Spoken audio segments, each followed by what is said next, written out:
To create administrative units in Azure Active Directory, Azure Add, you can follow these steps. Sign into the Azure portal, portal.azure.com, with your Azure Add administrator account. In the Azure portal, navigate to the Azure Add service. You can search for Azure Active Directory in the search bar and select the appropriate result.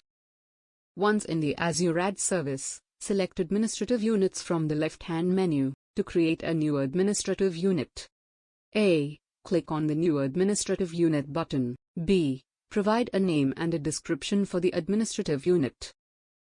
C. Optionally, you can also configure other settings like visibility and owners. D. Click Create to create the administrative unit. After creating the administrative unit, you can manage its properties, assign members, and configure administrative roles within the unit. To assign members to the administrative unit, A. Open the newly created administrative unit.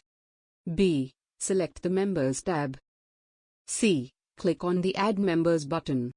D. Search and select the users or groups that you want to add to the administrative unit. E. Click Select and then Assign to add the selected members to the unit. To configure administrative roles within the administrative unit, A. Open the administrative unit. B. Select the Administrative Roles tab. C. Click on the Add Assignments button. D. Choose the role you want to assign, for example, Global Administrator, User Administrator. E. Search and select the users or groups to whom you want to assign the role.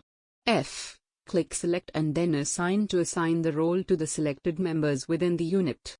Administrative units in Azure Add allow you to organize and delegate administrative responsibilities within your directory. By assigning users and groups to specific administrative units and assigning appropriate administrative roles, you can control the scope of administration for different parts of your organization. Please note that the specific steps and options may vary slightly depending on the version of Azure Portal or Azure Add that you are using. It's always recommended to refer to the official Azure documentation for the most up-to-date and accurate instructions.